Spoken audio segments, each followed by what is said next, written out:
Oh boy.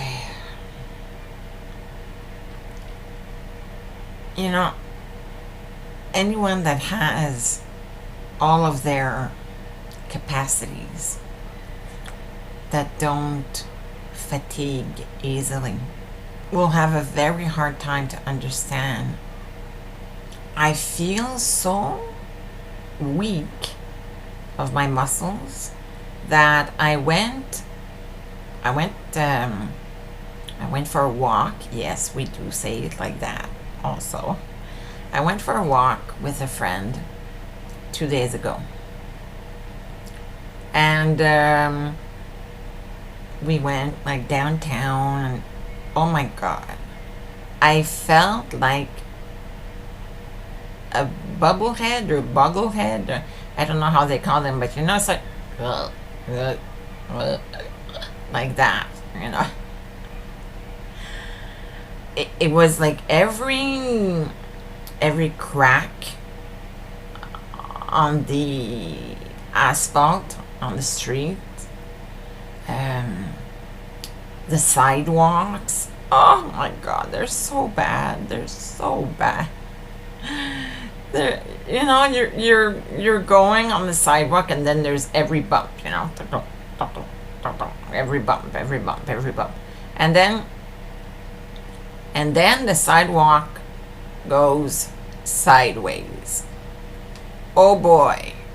So then you're going sideways like that, and you have to hold on, make sure you don't let go of your control and you don't fall, but you have like no strength whatsoever. All that to say that I found that it was very energy consuming.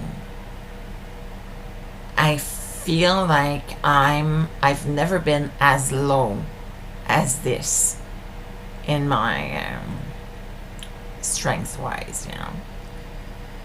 I used to be able to go outside and no problem. I love to travel, and for the past 6 years I've been going to Mexico. And so when I'm in Mexico, I go to Puerto Morelos, which is between Playa del Carmen and Cancun. So I'm there, and I'm always outside, and I'm visiting one and the other, and I'm always zooming around. So I really should stop saying because you don't know. But this year I decided not to go to Mexico in 2020 because I didn't feel I had the energy to travel, no, I don't. I know you don't know. Let me tell you how it is when you travel if you're in a wheelchair, especially in a motorized wheelchair, okay? So you arrive at the counter. You have to arrive before everybody else. So you really have to arrive those 3 hours before, And then you got to transfer from your motorized wheelchair to a manual wheelchair, and hopefully it's your own, because they can lend you one, but it's going to be like for someone that weighs about 400 pounds, and there's not going to be any headrest or any seat belts. So you transfer into that little manual wheelchair. And once in the manual wheelchair, let me tell you that I don't know anybody in a wheelchair that's going to tell you the contrary to what I'm going to tell you right now. Anyone that's in a motorized wheelchair all the time, once they are in a manual wheelchair, we all feel like a vegetable. Yeah, I feel like a carrot. Yeah, my name is Carole. Carrot, yeah, so that's it. I feel like a carrot in my manual wheelchair because I cannot move at all. I can't go forward. I can't maneuver it at all. So I have to spend a couple of hours in there. So I'm not comfortable. I'm starting like my butt hurts and I'm not comfortable. So then we get to the gate of the airplane. Now before everybody gets onto the plane, I have to, in private, like right in front of the door of the plane, I have to transfer to another very, very small wheelchair, teeny weeny, that is smaller than the size of my butt. Okay? So they have to strap me down on there. And when I say strap me down there, I feel strapped down. I feel like a sausage. With all the straps, I have like a strap at the bottom of my legs, a strap on my thighs, I have a strap on my belly, and another strap for my shoulders, and it goes like an X, and I need all that. I really need all that because it's so uncomfortable for me, and there's no like arm rests or anything. There's no way for me to hold myself. I'm like a big doll, a big rag doll in that chair, which they call a Washington chair. Don't ask me why. Maybe because it's very tall. So you get into the plane, like two people, one of the stewardess or someone that helps in the airport, or maybe the person that's accompanying you. One's in the front, one's in the back, and they lift the chair a little bit to get over the bump when you get into the airplane, which you guys never probably notice. And then once inside the plane, I have to go backwards. Someone's pulling me back to my seat. And once I'm at my seat, we have to transfer again. So we unstrap the rag doll, which is falling all over the place. And sometimes it can be two people that could lift me. One by the legs, one by the shoulders. But me, I prefer to use my sling, like a sling that I use in my own house. Now, what is a sling? A sling is like a big material piece made especially that you can sit on it. Like it can easily be placed under you, like just at the edge of your butt. And then there's a material that can go under your thighs, and then you crisscross and whatever. Look it up. What's a sling? But I use that so that someone can hold the sling in the back, and the other one holds the sling in the front, and they lift and transfer down to the seat of the airplane. Yay! So one half of the hard part is done. So in my motorized wheelchair, I sit on a cushion, which is called a rojo, instead of a normal cushion, because it really helps me to avoid having any kind of sores. Like they say bed sores, well, butt sores. Because if you sit on your butt all the time on a very normal cushion, let me tell you, you're going to end up having sores, and that's very dangerous. Yeah, look it up. Okay, so sometimes I sit on my cushion filled with air in the airplane. But guess what happens once we go up in the air? Up, bumping away.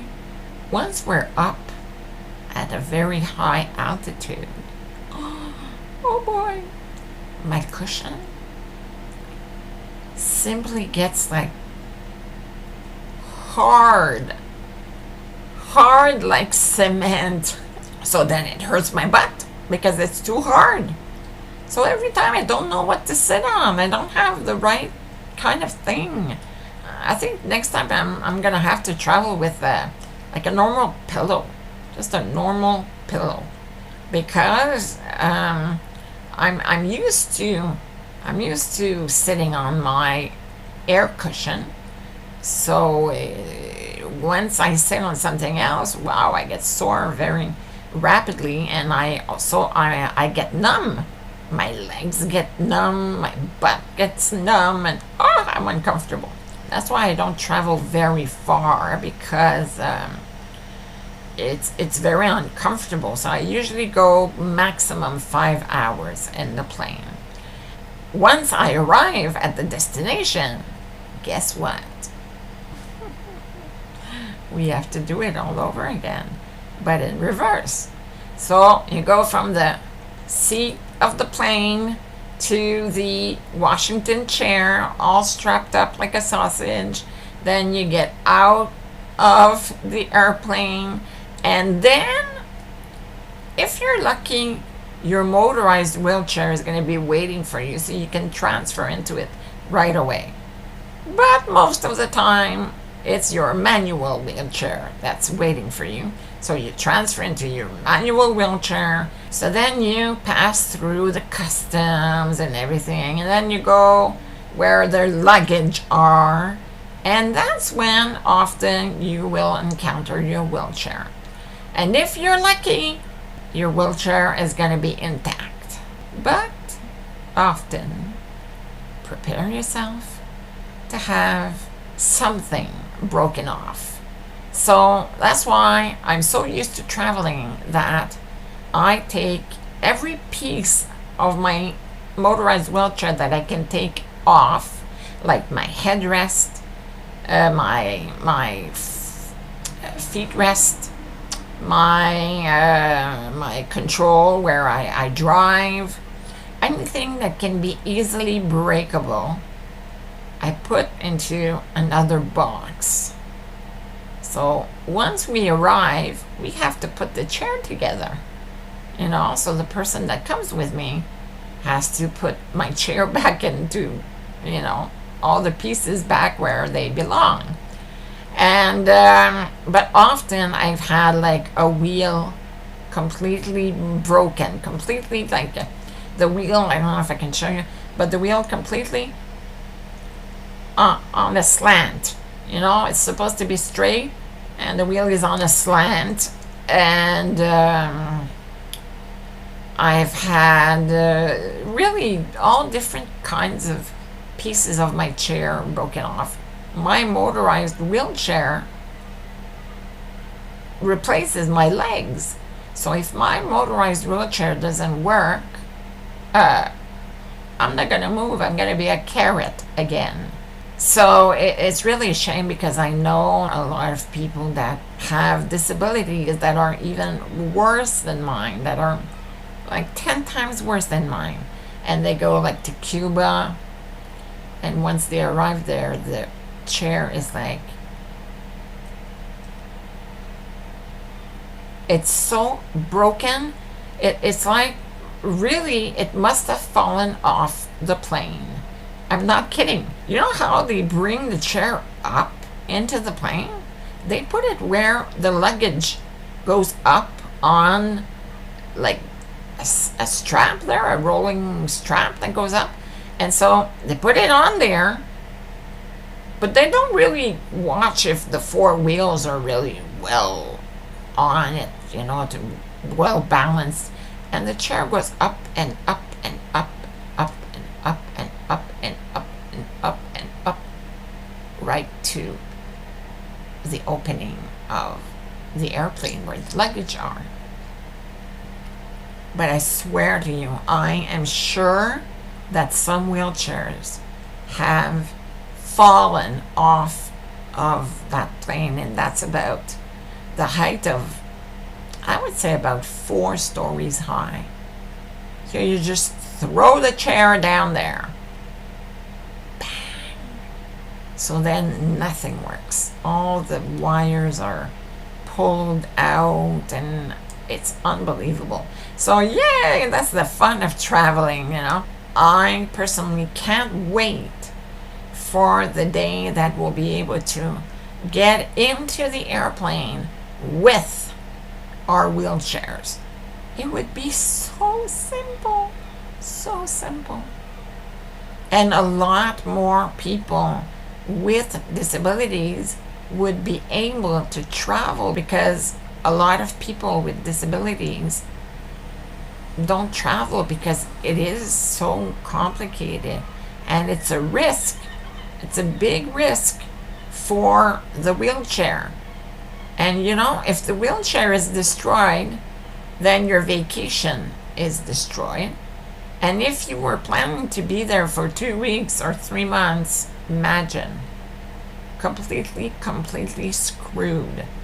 And once you get back home, it's not, they don't give you another wheelchair like magic. No. They have to, again, you know, you're on the list, and then they have to take the measurements, and then they have to do it according to your specifications, what you need, because some people need special seats and everything. I'm okay because I have pretty much a normal seat, and so it would be quicker, but some people need really special seats. And so you get back home and you're still a vegetable.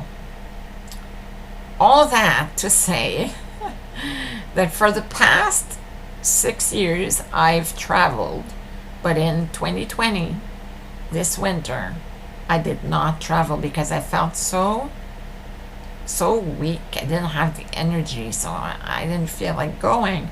And I felt like my cat also wasn't in great shape, and I didn't want to leave her, because the last time I went to Mexico and I spent 3 months there, when I came back, my cat was okay. It's my mother that takes care of it, but you know, she doesn't take care of my cat like I do.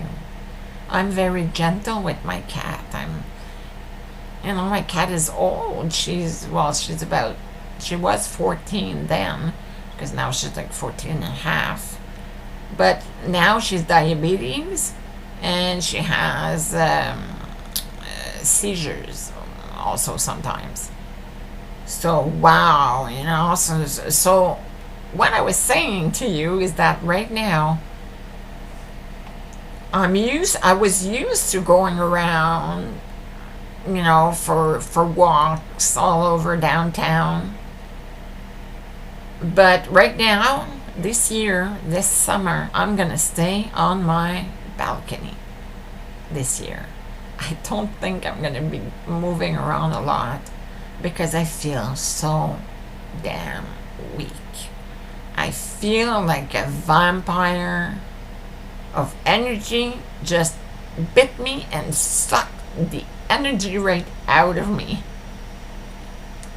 So hopefully, once I get a special treatment which is called Spinraza, hopefully I'm gonna be feeling better. But that's gonna be for some other time, because it's very complicated for me to explain that to you. Or else, look it up. Okay, so that's it for me today, because that's a very long video for you guys. I'm sorry for that. I try to make them short, but I mean, I have so many things to tell you, so much things to say. So, my name is Carole. Please subscribe and click that little bell button so that you can be notified once I do other videos, because I'm going to be talking about my whole life and the present. So, you guys take care. Bye-bye. Ciao.